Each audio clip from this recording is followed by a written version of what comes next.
In the Middle East, political leader Ismail Haniyeh, who was assassinated, his body has been taken to a cemetery outside the city. The Middle East, a region plagued by relentless conflict, has witnessed some of the most horrific assassinations. Shrouded in conspiracies and betrayal, these leaders fell victim to coups and cold-blooded plots that changed the course of nations. Were these deaths merely political moves or the result of deeper, darker vendettas? Here are the 14 Middle Eastern leaders who were assassinated in the most brutal ways. Number 14. King Faisal II. In the world of politics and royalty lies a dark world where successions are often a bloody affair. In 1958, King Faisal II's life was brutally cut short during a violent coup. Rebels stormed his palace, and the young king was dragged out into the palace garden and shot to death in a bloodbath of political chaos. His murder was a stark and haunting moment of upheaval. King Faisal II was born in Baghdad on May 2, 1935. He was the only child of King Ghazi and Queen Aliyah. His parents were first cousins, and his mother was the daughter of Ali bin Hussein, king of the Hejaz and the last Hashemite Grand Sharif of Mecca. King Ghazi died in a mysterious car accident on April 4, 1939, and rumors arose that he was killed. Faisal then came to the throne at the age of 3. At that time, he was the youngest reigning monarch in the world. His mother's brother, Prince Abdullah, became regent until Faisal came of age. He was also named Crown Prince. On his 18th birthday, Faisal was sworn in as king before Iraq's parliament. On the same day, in Amman, his second cousin Hussein was sworn in as king of Jordan. The end of the pro-British Egyptian monarchy the year before and the rise to power in Egypt of Arab nationalist Gamal Nasser would pose an immediate threat to the two young Hashemite kings. The young and inexperienced Faisal relied on the advice of his uncle, the former regent, and the long-serving prime minister, Nouri al-Said. These factors, and the influence the unpopular crown prince and Nouri al-Said had over the king, eroded loyalty to the Iraqi crown. After Egypt and Syria formed a union called the United Arab Republic, Faisal and King Hussein responded by forming a union called the Arab Federation of Iraq and Jordan. Faisal was building a new and larger royal palace in Baghdad, and with a wedding to Princess Fadila Ibrahim Sultan on the way, everything seemed perfect. The wedding, however, never happened, when free officers, who opposed the monarchy, saw a chance to stage a coup. They marched on Baghdad and before dawn attacked the royal palace. King Faisal ordered the outnumbered royal guard to surrender, but that wouldn't save his life. At about 8 a.m., King Faisal, the crown prince, and other members of the royal family were instructed to leave the palace through the kitchens to the back garden, where they were all brutally shot. Faisal was 23 years old when his life was lost in the tapestry of kingship and politics. Number 13. Caliph AlMutawakil. In 861 AD, Caliph AlMutawakil faced a terrifying end at the hands of his own guards. In a journey that started with trust, AlMutawakil's reliance on Turkic statesmen and slave soldiers to quell rebellions and wage wars against foreign empires, such as the Byzantines, ultimately proved to be his downfall. His secretary, Al-Fath ibn Hakan, a prominent Turkic figure, played a significant role in his era. However, AlMutawakil's decision to execute his Turkic commander-in-chief and his extreme attitudes towards the Shia led to a rapid decline in his popularity. AlMutawakil's succession plans were also marred by controversy. He initially appointed his oldest son, al-Muntasir, as his heir in 849 or 50, but later shifted his favor to his second son, al-Mu'taz, influenced by Al-Fath ibn Hakan and the vizier Ubayd Allah ibn Yahya ibn Hakan. This rivalry extended into the political sphere, with al-Mu'taz's succession backed by traditional Abbasid elites and al-Muntasir supported by the Turkic and Maghariba Guard troops. Tensions came to a head in late autumn 861 when al-Mutawakil ordered the confiscation of Turkic General Wasif's estates and handed them over to Al-Fath. Feeling threatened, the Turkic leadership began plotting against the caliph, joined by al-Muntasir, who had faced a series of humiliations. On December 5th, Al-Muntasir was bypassed in favor of al-Mu'taz for leading the Friday prayer, and 3 days later, Ubaydullah intervened again, persuading the caliph to attend the prayer in person. Al-Mutawakil's verbal abuse and threats against al-Muntasir further fueled the conspiracy. Rumors of an impending crackdown on Turkic leaders led the conspirators to act. According to al-Tabari, al-Fath and Ubaydullah were warned of the plot by a Turkic woman, but ignored the warning, confident in their security. On the night of December 10th or 11th, the Turks burst into the chamber where the Caliph and al-Fath were having supper, killing al-Fath and then al-Mutawakil. Al-Muntasir, who assumed the caliphate, initially claimed that al-Fath had murdered his father, but later changed the official story to al-Mutawakil choking on his drink. Number 12. Sultan Mahmud II. Sultan Mahmud II's downfall was a nightmare of brutality. After being deposed by the Janissaries in 1808, he was subjected to a horrific fate. As his own soldiers turned on him in an attack that echoed the savagery of Ottoman power struggles. Mahmud was not the first 19th century sultan who attempted to majorly overhaul the empire. He was, however, the first to do so successfully. The well-meaning but ultimately overambitious Salim III was deposed and assassinated largely due to attempting to reform too quickly and failing to placate critics of the process. The Janissaries revolted and removed him from his throne in 1807. Mustafa IV, who followed, only lasted a year. During this time, Mustafa had little space to demonstrate whether he was reformist or conservative in character, due to his power being curtailed by anarchy and revolts sweeping the empire. Mahmud II replaced Mustafa and managed to provide the strong leadership necessary to bring the empire back from the brink of chaos, whilst also placating critics of reform. Mahmud's greatest achievement, in the words of Malcolm Yap, was to establish the respectability of change. The dissolution of the Janissary Corps was, arguably, Mahmud's most revolutionary act as sultan, yet it was also one of the most difficult challenges of his reign. Mahmud also made sweeping changes to the bureaucracy in order to re-establish royal authority and increase administrative efficiency, and oversaw a reorganization of the Ottoman Foreign Office. In 1839, he died of tuberculosis. Number 11. Sultan Salim III. Sultan Selim III's end was a grim tale of ruthless execution. After being deposed in 1808, he was murdered by his own guards. The once powerful sultan was strangled to death, his final moments a haunting testament to the violent shifts in Ottoman rule. Regarded as an enlightened ruler, the talents and energy with which Salim was endowed had endeared him to the people, and great hopes were founded on his accession. He had associated much with foreigners and was thoroughly persuaded of the necessity of reforming his state. Salim was, however, thoroughly under the influence of French ambassador to the Porte Horace Sebastiani, and the fleet was compelled to retire without affecting its purpose. However, the anarchy, manifest or latent, existing throughout the provinces proved too great for Selim to cope with. The night of Thursday, July 28, 1808, he was with two of his consorts, Rafet Khadan and Pakize Hanım. Alemdar Mustafa Pasha, a loyalist of Selim, was approaching the city with his army to reinstate Selim. Therefore, Mustafa IV gave orders to murder him and his brother Prince Mahmud. The assassins were a group of men, including the master of the wardrobe, Feta the Georgian, the treasury steward Aba Selim, and a black eunuch named Nazir Aya. Selim knew his end was coming when he saw their swords drawn. Pakize Hanım threw herself between them and her lord. She was cut in her hand. Rafet Khadan started screaming in terror, and another slave girl who rushed in fainted when she saw what was about to happen. A struggle ensued, and the former sultan was cut down and murdered, his last words being, "Allahu Akbar."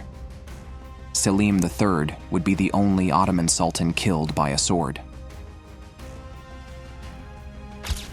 Number 10. Sultan Ahmed I. Sultan Ahmed I's death in 1617 was a chilling act of betrayal. Amidst a violent power struggle, conspirators stormed his palace and savagely stabbed him. The bloodshed was intense, with the Sultan's final cries echoing through the palace as his life was brutally extinguished. Ahmed was born into a royal family on April 8, 1590 in Manisa, Turkey, where his father, Sultan Mehmed III, was the princely governor. Within the harem, he had a good childhood with his older and younger brothers, Mahmud and Mustafa respectively, and with his mother, Handan Sultan. She was very protective of her child and spent plenty of time with Ahmed. His family moved to the Topkapi Palace in Istanbul in 1595, as Mehmed III became the new sultan upon the death of his grandfather, Sultan Murad III. Moving to a new palace in Istanbul must have been fun for the boys, as their life was limited within the walls of the harem. The bigger the palace, the bigger the harem. Mehmed had a different agenda in his mind, or it was the agenda of Mehmed's mother, Safiye Valide Sultan, though nobody will ever know for sure. The agenda was revealed in the first days of the throne. It was an attempt to secure his sultanic position by applying the law of sultanic fratricide, which means clearing all the obstacles and alternatives in his ruling. Thereby, Mehmed had his 19 brothers executed, the oldest of whom was 13. Handan Sultan, as the wife of Mehmed, sadly and angrily watched the tragedy. She thought of many what-ifs. There was no guarantee for anybody. One's loss becomes the other's gain. Their family, thankfully, was on the winning side. The more Mahmud became independent as an oldest son, the more Mehmed felt concerned about his own throne. The anxiety drove Mehmed so crazy that he finally ended up with a senseless sultanic decision to execute Mahmud in 1603. By now, the children's fear factor reached an all-time high. After Mahmud's disappearance, it now became Ahmed's turn to be the new crown prince, or the new victim. The first thing he did as sultan was to abolish the law. Instead, Ahmed introduced a new sultanate law, which stated that the oldest living male has the right to inherit the sultanate. With the exception of the early period of his enthronement, when he was very young and needed experienced grand viziers, Ahmed was personally involved in state matters. During his reign, Ahmed worked with 7 grand viziers, 2 of whom were executed. Being the 14th sultan of the empire, Sultan Ahmed could not stay in the throne longer than 14 years. He was only 27 when he died in Istanbul on November 22, 1617, the same year his well-known Blue Mosque was completed. Number 9. Shah Jahan. Shah Jahan's demise was marked by the cruelty of confinement. Imprisoned by his own son Aurangzeb in 1658, he spent his final years in a dark cell within the Red Fort. His death was not from violence, but the cruel isolation and harsh conditions made his end a haunting ordeal. The blue-eyed of the Mughal royals, the young Khurram, impressed his father, the Emperor Jahangir, with his intense military successes of 1617 against the Lodi in the Deccan, which effectively secured the southern border of the empire. The grateful father rewarded him with the prestigious title Shah Jahan Bahadur, which implicitly sealed his inheritance. The name Shah Jahan comes from Persian, meaning king of the world.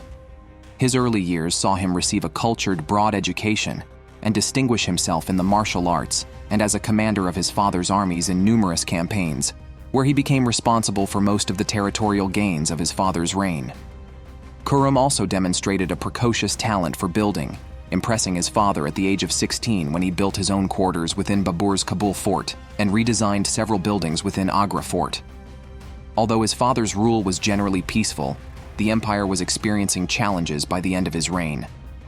Shah Jahan reversed this trend by putting down an Islamic rebellion in Ahmednagar, repulsing the Portuguese in Bengal, capturing the Rajput kingdoms of Baglana and Bundelkhand to the west and the northwest beyond the Khyber Pass.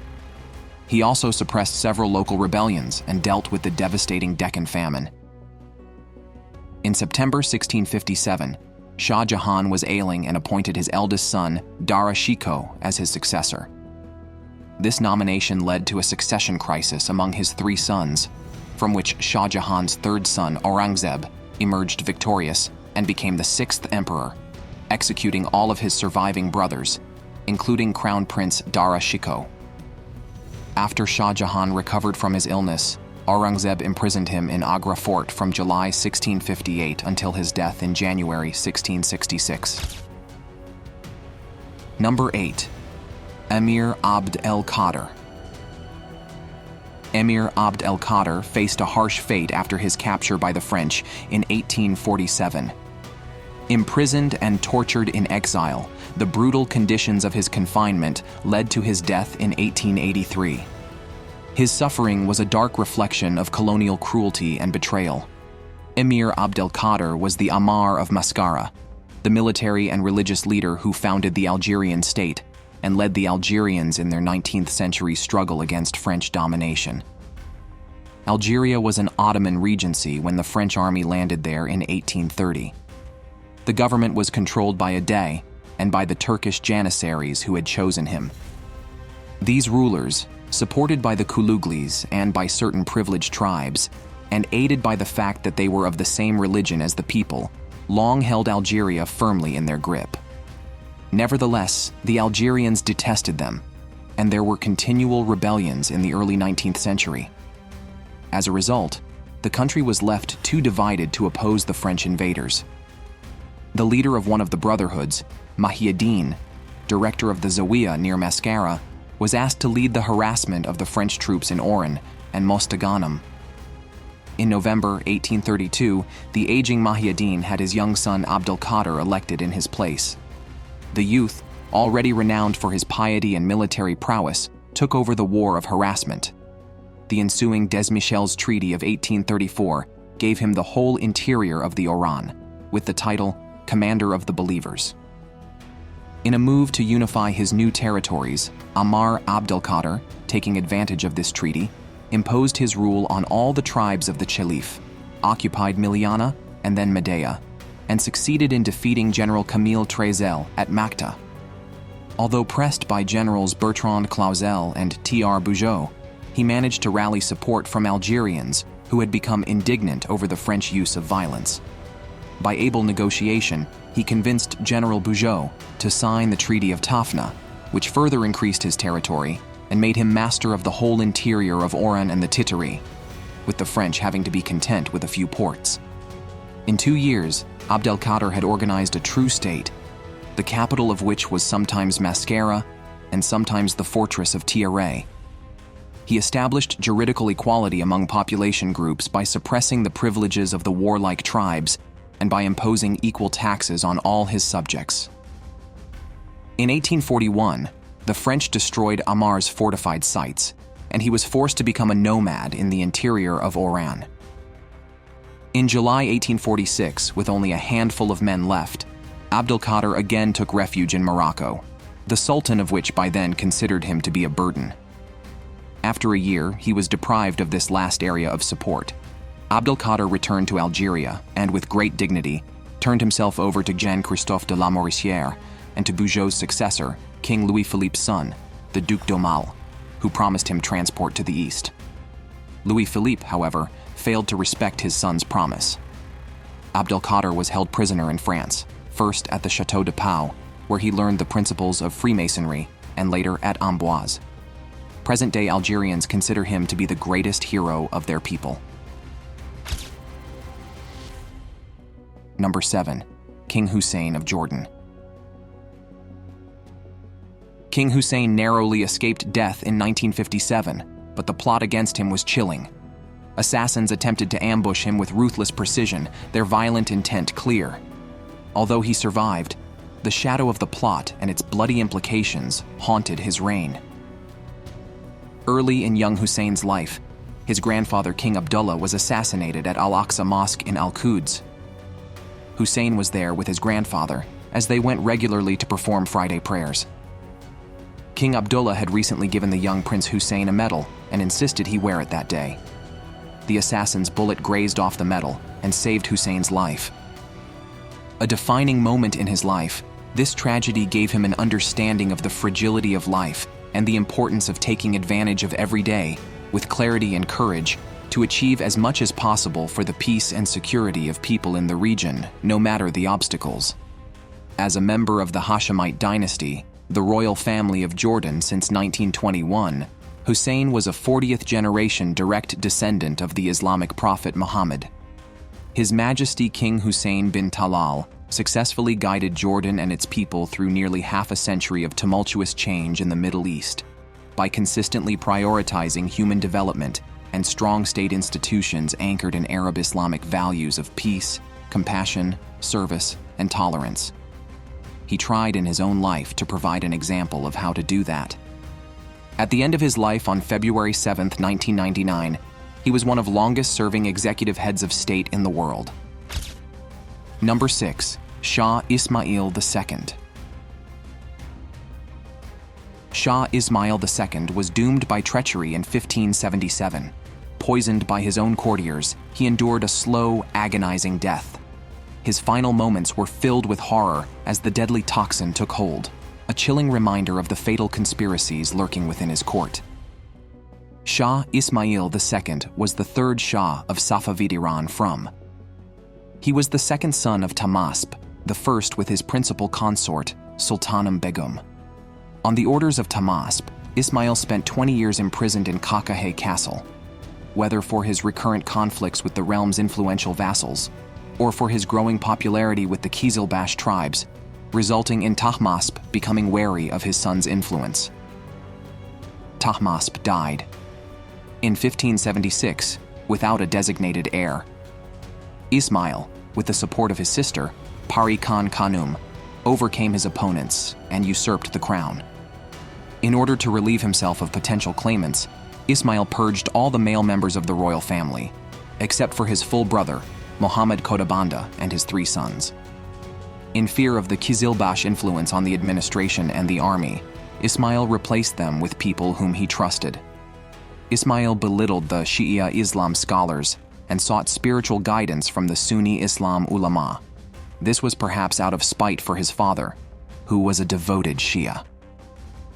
On November 24, 1577, Ismail unexpectedly died from unknown reasons, but the general view was that he was poisoned by either Pari Khan Khanum or the Kizilbash leaders. Number 5. Sultan Kaboos bin Said. Though Sultan Kaboos bin Said survived numerous assassination plots, the sheer brutality of the attempts paints a chilling picture. Each plot, fraught with violence and deception, cast a long shadow over his reign, highlighting the extreme threats faced by the Omani leader.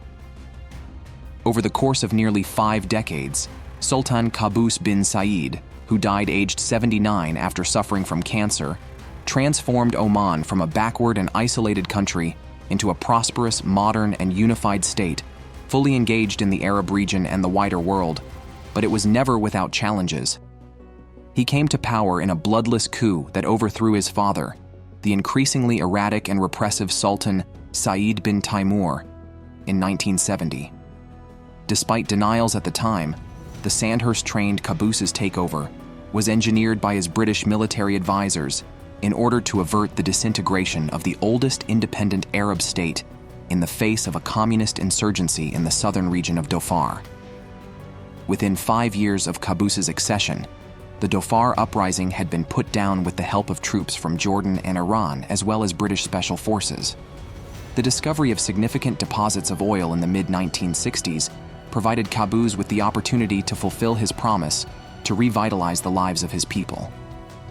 At the time of his accession, Oman was a country plagued by poverty, illiteracy, and disease. Slavery had yet to be abolished, and the population was dependent on fishing and subsistence farming. Kaboos retained personal control of all the main government posts and refused to delegate any real power to other members of a royal family that had ruled Oman. Following unrest inspired by the Arab Spring in 2011, Kaboos removed several long-serving ministers perceived to be corrupt and widened the powers of a consultative council, but political parties and unauthorized public gatherings remained prohibited. In contrast to his father's attempt to ignore the rest of the world, Kaboos set out to exploit the power implicit in Oman's strategically important position at the mouth of the Gulf. Number 4. Emperor Akbar II. Emperor Akbar. The second's confinement by the British East India Company in 1837 was a grim form of execution. Though he was not killed directly, his life in harsh imprisonment and the cruel isolation imposed upon him was a slow and haunting end. Also known as Akbar Shah II, he was the 19th Mughal emperor. He was the second son of Shah Alam II and the father of Bahadur Shah II, who would eventually succeed him and become the last Mughal emperor. Shah Akbar's reign was marked by a significant decline in his de facto power as the British East India Company's influence in India continued to grow. In 1835, the East India Company made a bold declaration of its independence from the Mughal Empire by discontinuing the practice of addressing itself as a subject of the Mughal emperor and ceasing to issue coins in his name. The Persian inscriptions on the company's coins, which had previously acknowledged the Mughal emperor's sovereignty, were deliberately deleted. His attitude towards East India Company officials, especially Lord Hastings, to whom he refused to grant an audience on terms other than those of subject and sovereign, although honorable to him, increasingly frustrated the British, who regarded him as merely their pensioner.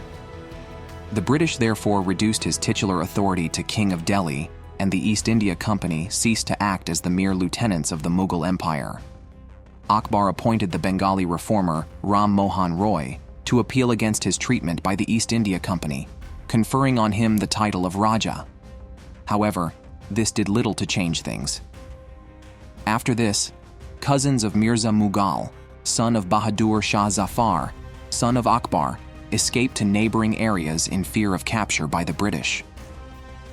Prince Mirza Mughal, the heir apparent, was himself captured and executed by the British near Delhi Gate. Many surviving princes settled in various provinces of India, but some settled in Burma, Bengal, and Deccan since a large number of imperial family members, along with Emperor Bahadur Shah II, were exiled to Rangoon in Burma. Number 3. Sultan Murad IV. Sultan Murad IV met a brutal fate in 1640, his assassination marked by violence and betrayal. Conspirators ambushed him in his palace, which underscored the violent nature of the Ottoman court. Known both for restoring the authority of the state and for the brutality of his methods. Murad was born in Istanbul, the son of Sultan Ahmed I and the ethnic Greek Kosum Sultan. Brought to power by a palace conspiracy in 1623, he succeeded his uncle Mustafa I. He was only 11 when he took the throne.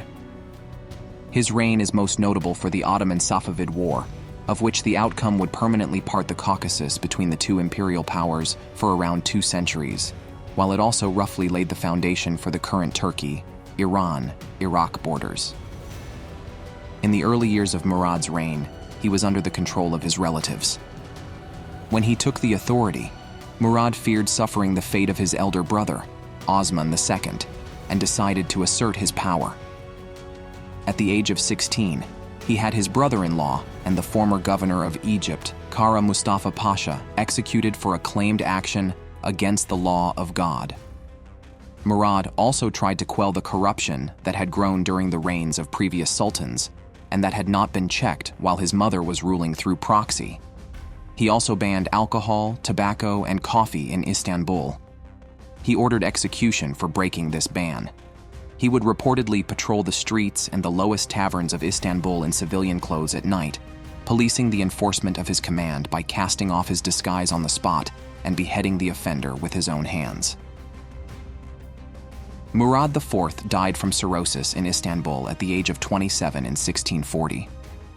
Records have it Murad's untimely death was caused by his addiction to alcohol, but deep down, a more sinister cause was hidden tapestry of secrets and conspiracy that ended his short-lived reign.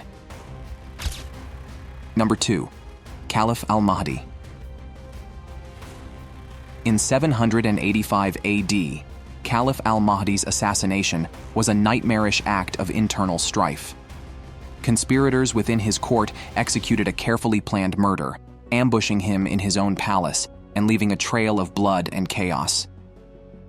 He was born as Saad ibn al-Hussein in Askar Mukram to a family that led the secret Ismaili missionary network, propagating on behalf of the hidden Imam, Muhammad ibn Ismail, who would return as the prophesied Islamic Messiah, also called Mahdi. Orphaned at a young age, he moved to Salamia, the family's base of operations, where he was adopted by his uncle. In the mid-890s, Sa'id succeeded to the leadership of the expanding Dawa, which had expanded and gained adherents across the then Muslim world. However, his claims of not merely being a trustee of the hidden imam, but of him and his ancestors holding the imamate itself, led in 899 to a schism in the Ismaili movement. Those who did not recognize his claims split off to become the Karmatians. The schism was followed by uprisings of pro-Ismaili Bedouin in Syria, launched without his consent by overeager supporters who aimed to force him to come forward as the Mahdi. The Bedouin uprising was suppressed by the Abbasids, but drew the attention of the Abbasid Caliphate's authorities to him, forcing him to abandon Salamiyya and flee first to Ramla, then Fustat in Egypt, and finally Sijil Massa in what is now Morocco. There he remained, living as a merchant, until one of his missionaries, Abu Abdallah al-Shi'i, at the head of the Kutama Berbers, overthrew the Aghlabid dynasty of Ifriqiya. Proclaimed caliph and assuming power in Ifriqiya in January 910, he proclaimed his right to conquer the world in the name of God, but soon fell out with Abu Abdallah and other leading missionaries, who were disappointed that he was not the semi-divine Mahdi they had been propagating for. Al-Mahdi was able to purge these dissidents, but had to overcome a series of revolts against his authority, either due to opposition to the exactions of the Kutama, the backbone of his power, or due to disillusionment of his followers with his failure to realize the Ismaili millennialist promises. In 1921, he moved his court to the newly built fortified palace city of Mahdia on the Tunisian coast, and spent the rest of his life there. After his death in 934, he was succeeded by his only son, Al-Qa'im. Number 1. Caliph al-Mutasim. Caliph al-Mutasim's death in 833 AD was a horrifying betrayal.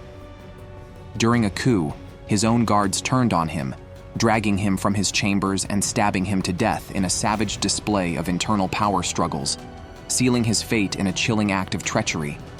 Al-Mutasim bi Allah, meaning he who seeks refuge in God, was the 8th Abbasid Caliph, reigning from 833 until his death in 842. Born as a younger son of the renowned Caliph Harun al-Rashid, who ruled from 786 to 809, al-Mutasim rose to prominence through his strategic formation of a private army. This force was primarily composed of Turkic slave soldiers, known as Ghilman, who would later prove instrumental in his ascension to power. Al-Mutasim's reign was marked by continuous warfare. Eminent historian al-Tabari records that Caliph al-Mutasim succumbed to illness on October 21, 841. Having lost his trusted physician, Salmawai ibn Bunan, the previous year, the caliph turned to a new doctor, Yahya ibn Masawai. However, Yahya deviated from the conventional treatment of cupping and purging, which, according to renowned scholar Hunayn ibn Ishaq, exacerbated the caliph's condition and ultimately led to his demise on January 5, 842. Thanks for watching. See you in our next video.